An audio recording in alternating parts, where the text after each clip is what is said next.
Parents, this is exactly how one of my students, Teju, increased her SAT score from a 1360 to a 1500 in less than 8 weeks so that she can apply to BSMD programs. For those of you guys who don't know me yet, my name is Jared Wynn. I'm the founder and director of Geometry Guru's SAT Prep, and at this point in my career, I have helped hundreds of students increase their SAT scores so that they can go to their dream colleges or qualify for scholarships. With that being said, family, let's get straight into it. This is exactly how Teju was able to increase her score 140 points in less than 8 weeks. So before working with us, Teju was probably just like your teen right now, working with all these self-paced materials. So she was using Khan Academy, Blue Book, right, YouTube videos, whole 9 yards, test prep books, and nothing was working for her. When she first met with us, she was like, Jared, I don't even know what my weaknesses are. I don't know how to practice every single day. And whenever she felt like she was doing practice, none of it was really targeted to what she specifically needed. So what we did with her were these 3 steps. Step number 1 is what we call here the efficiency index. All right, so she was telling me, Jared, I don't even know what my weaknesses are. So what we needed to do was we needed to do a comprehensive diagnostic process on her so we can see exactly which of the 64 SAT concepts does she not actually understand. Not what is she getting wrong, but why is she getting those things wrong? Because there's really only 3 reasons why you would ever get something wrong on the exam, okay? Is it a concept issue because you just don't understand how to do it? Is it because it's a timing issue where you understand how to do it, but you're running out of time? Or is it one of those things where it's like you're so panicked, you're so stressed out, you're so fatigued because you spent so much time on the beginning portion of the exam that by the time you got to this portion of the exam, the ending, you're feeling all these types of ways that I just mentioned, right? If we don't know exactly why you're actually making those mistakes, then it is impossible to attack anything, right? It's just like if you go to the doctor and the doctor just gives you a bunch of random medicine and it doesn't figure out why you're sick. I don't care what medicine you take. If it's not targeted to that specific illness, it will not fix it, all right? So, and you need to remember, family, just because someone gets something wrong, it does not mean that they actually need to work on it. So the reason why we do this step is so that we avoid working on things that she was already really good at.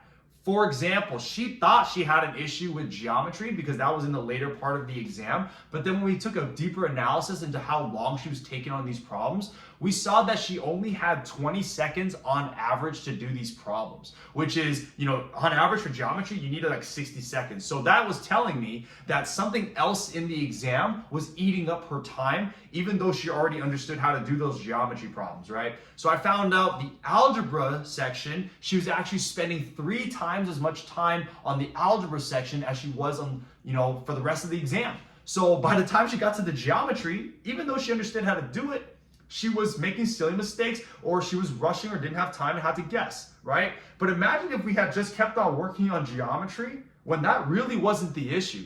The algebra was. So many students, they look at too much at what they got wrong and not why, okay? So that's why it's so important to do this step, okay?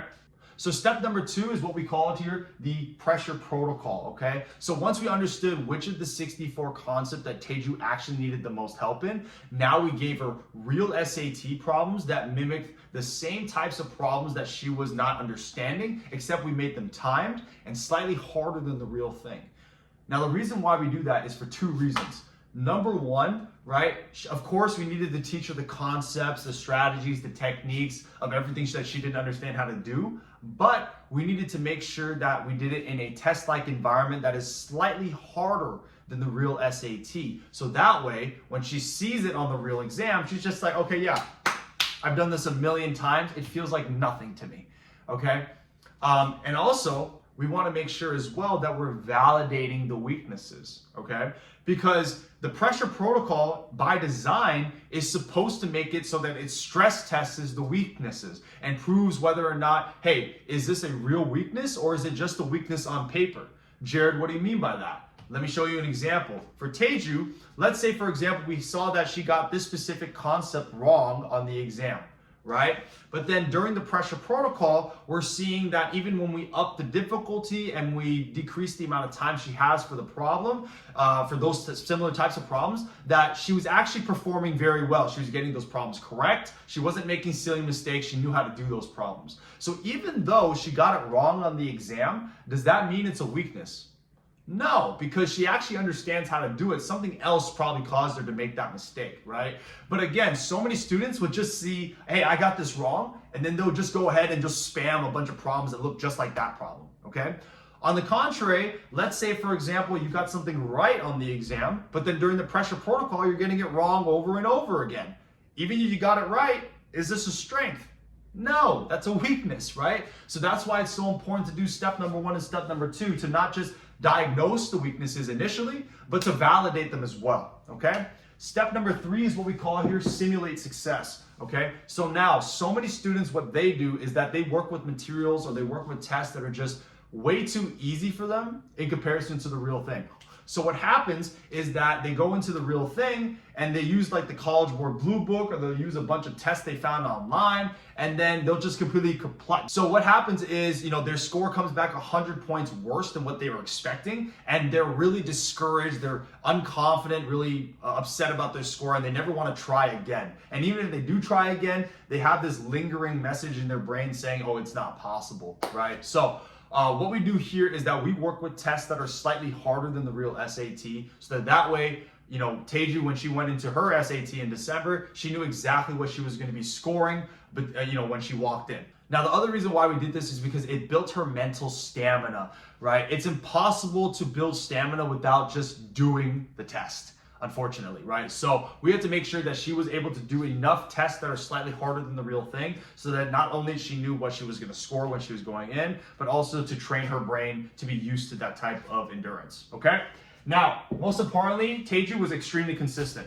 All she did was listen to us, okay? We told her what to do, and she did it, all right? Every single week, she did not miss an assignment. She did not miss a test, right? She didn't miss anything. She was very consistent, and that's how she was able to get the results that she was looking for, okay? So what I'm trying to say is you need to be able to do these 3 steps multiple times. You have to do the efficiency index, the pressure protocol, the simulating of success. You need to do that constantly, over and over and over again. 1 time is not going to cut it. 2 times is not going to cut it. You have to do it over and over again, okay? Because your weaknesses will change and your weaknesses will evolve. All right, family, that's it for today's video. If you guys need help applying this to your teen situation, go ahead and send me an email or a DM. No obligations. Just going to give you my best advice possible, all right? Until the next time, I will see you in the next video.